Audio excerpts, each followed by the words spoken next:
Hello, guys. Welcome to Facebook Live, YouTube Live. I'm streaming to both. I'm Siobhan Key from Weight Solutions for Physicians.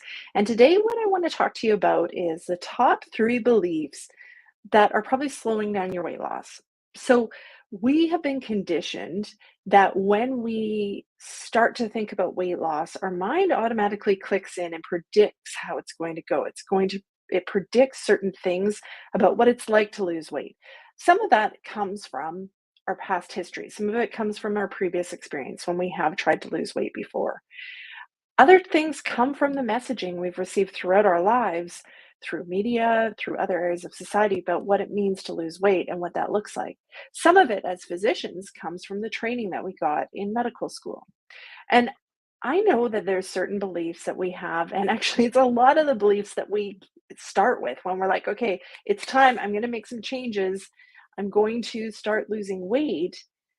The beliefs that our brain automatically kicks into there often are ones that actually make the journey harder. They slow you down. They make you more likely to stumble and more likely that if you do stumble, maybe you're not going to get back up right away.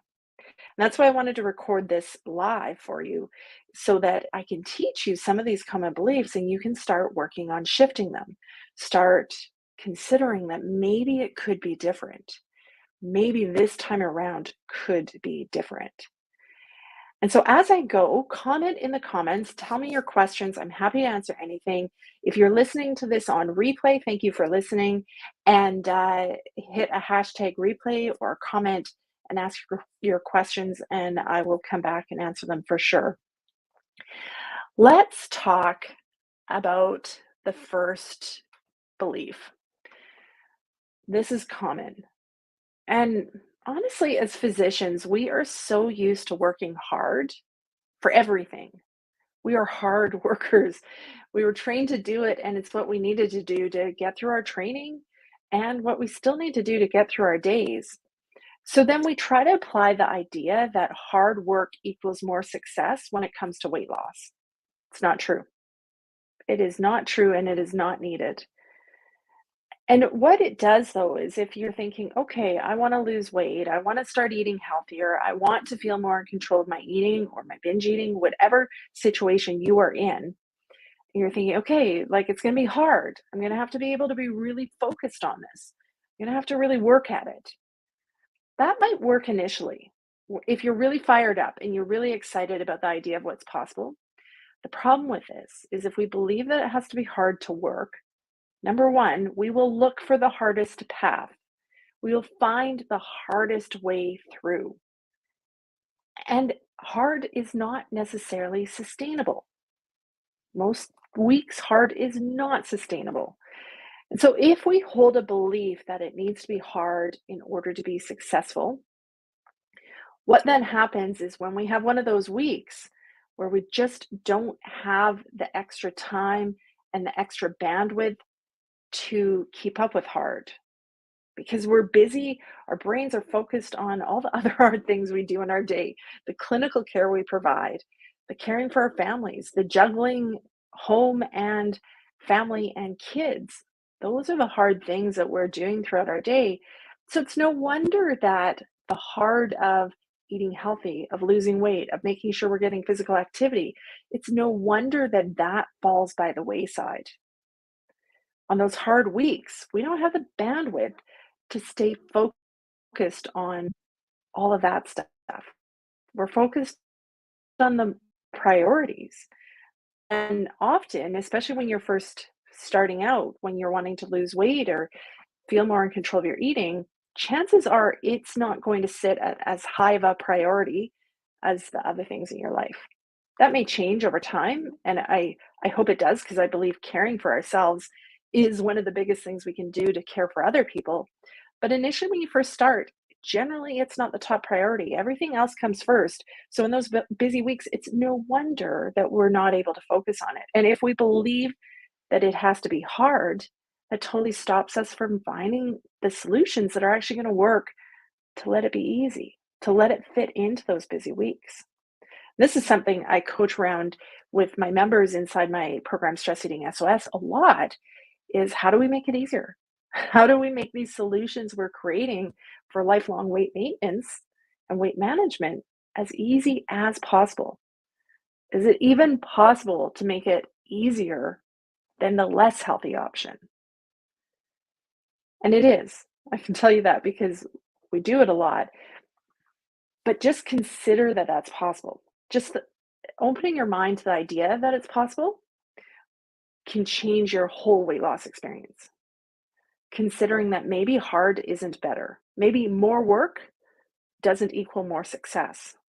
More hustle doesn't always give you more results. It's about being efficient with the time and energy that you put into your weight loss, not just digging in and grinding with more and more time and energy because to be honest, our time and energy is limited. And so that isn't a sustainable weight loss approach, nor does it feel good. And I'm a huge believer of whatever we do to lose weight, to eat healthy, to take care of ourselves, it's got to feel good. It has to make our lives better. We have been through a lot, especially in recent years as physicians, that there is no point in doing something that makes our lives worse. Anything that you're doing in order to lose weight, to get healthier should make your life better. It should be enjoyable. It should even maybe make your life easier. Okay, that's number one belief. It's got to be hard in order to work. I don't agree. I think it's the opposite. What do you think?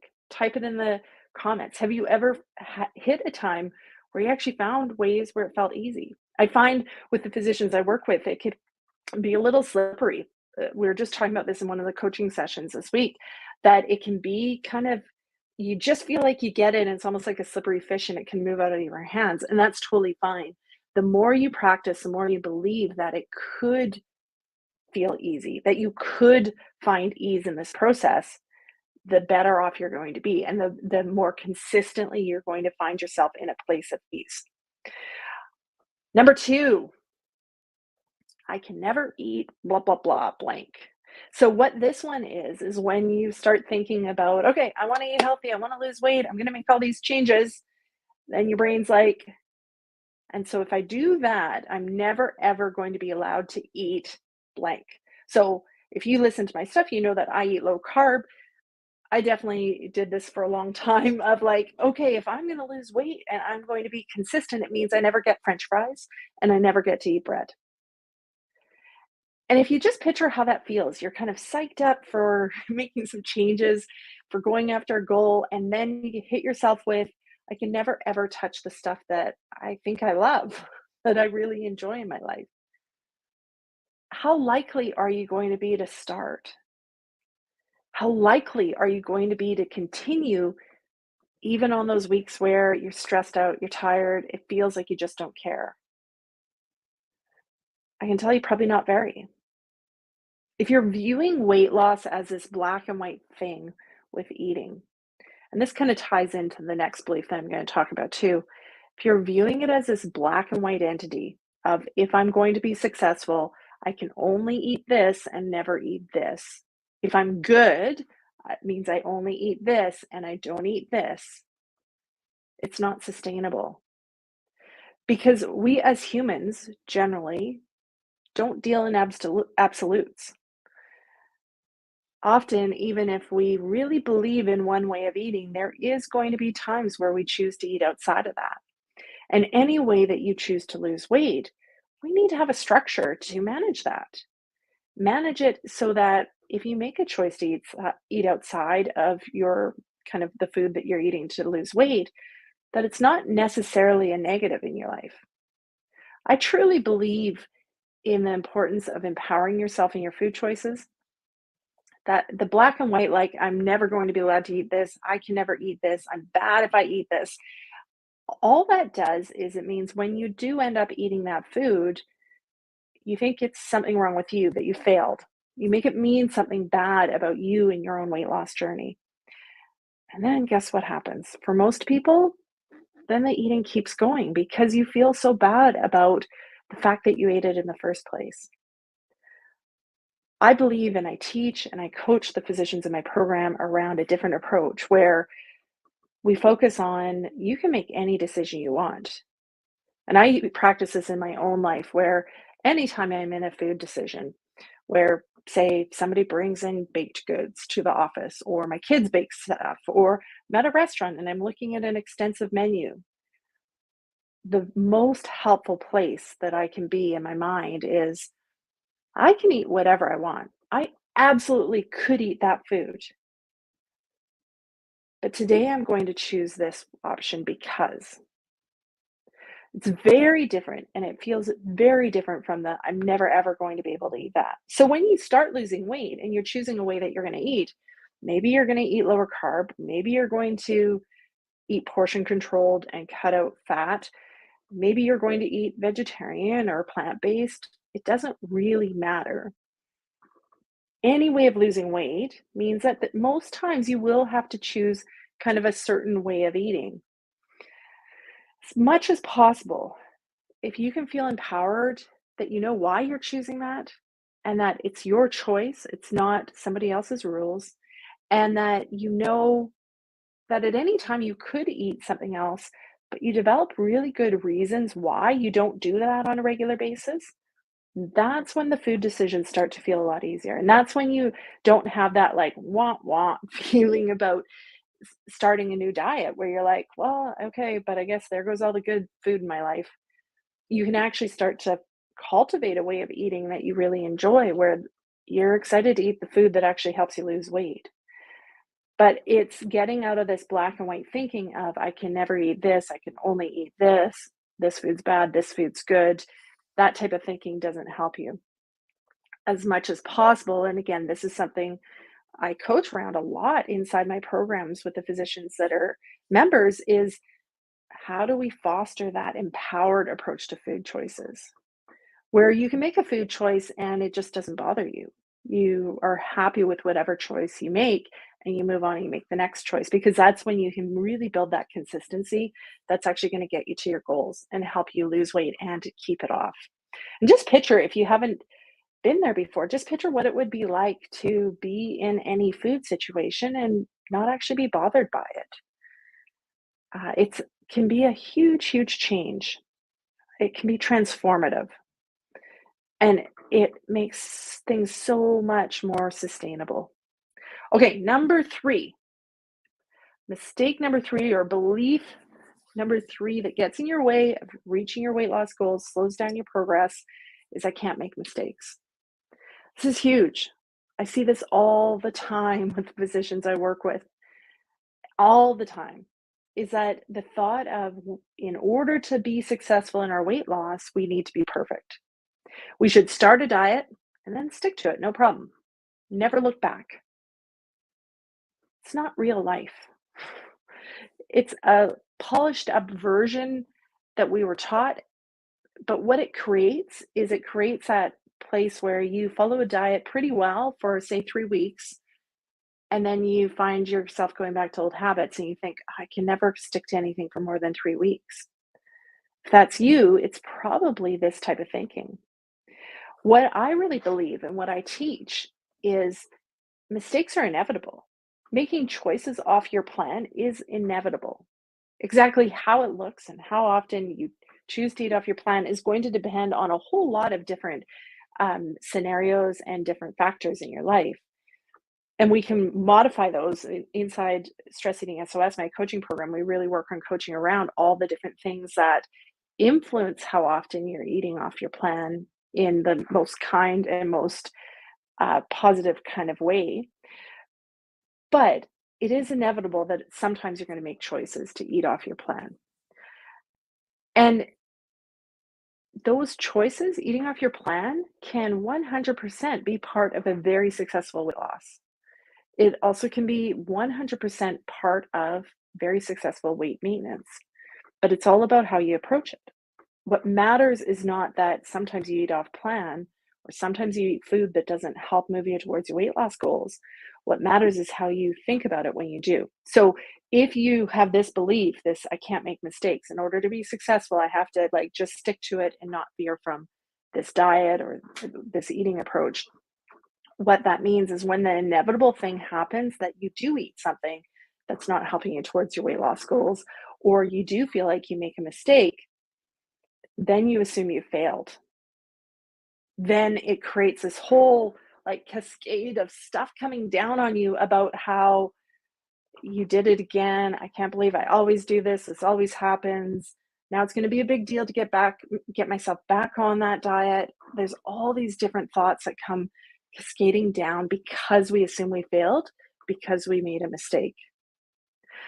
What I teach and what I believe is that those are inevitable. They're not mistakes, they're choices. And the skill of getting yourself back on track when you find yourself off track is an essential weight loss skill. It's not like, oh, maybe that would be nice to know in case that happens. It's more like it will happen in a long term weight loss journey. And especially because the journey doesn't end when you hit your goal.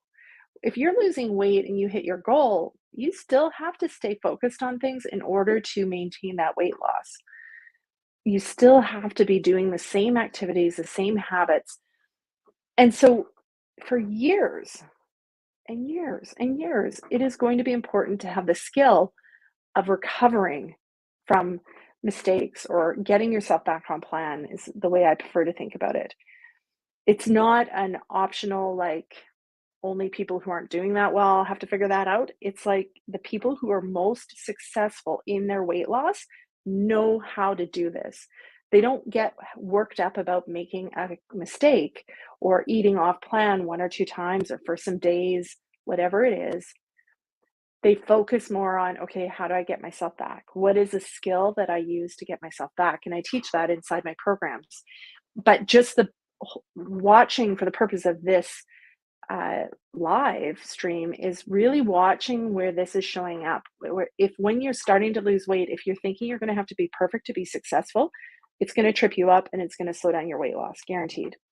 We need to shift this thought to be, I don't need to be perfect, but I need to develop the skill of getting myself back on track, of understanding why I go off track when I do, so I can get myself back on track and maybe put things in place to make myself less likely to get off track in the future. All right, so let's go through those beliefs that are slowing down your weight loss. So, number one, the weight loss needs to feel hard to work was the first belief. Number two, I can never eat blank, meaning really black and white with your thinking about what you're eating. And number three is I can't make mistakes. I have to be perfect in order to be successful. All of those are really common beliefs that I see a lot in the physicians I work with that slow down their weight loss and that get in their way of reaching their goals. Now, I put a link in the description of this video that if you like what I'm talking about and you want to start making shifts, download my free Powerful Weight Loss Beliefs. It's a PDF, it's super easy to read, and it goes through 10 different beliefs that are going to help you move forward in your weight loss far more than what these ones currently are. They'll help you get over these limiting beliefs and other ones that you might have that are slowing down your weight loss. And it's free, so why not download it? So the link is in the show description. And comment below. Let me know what your thoughts are, what questions you have. Do you identify with these beliefs? Tell me which one you identify the most with in the comments, and I'll be happy to answer them for you. And if you like what you're hearing, and if you want more help with this, if you're a physician, the doors to Stress Eating SOS are going to open on April 14th for the spring group. And so you can head over and get your name on the wait list at weightsolutionsforphysicians.ca/SOS. So you can add your name to the wait list to be the first to know when the doors open on April 14th. Plus, you get some exclusive bonuses. So that's weightsolutionsforphysicians.ca/SOS. All right. Thank you so much for listening, guys. I really appreciate it. Post your questions in the comments, and we'll talk to you soon. Bye bye.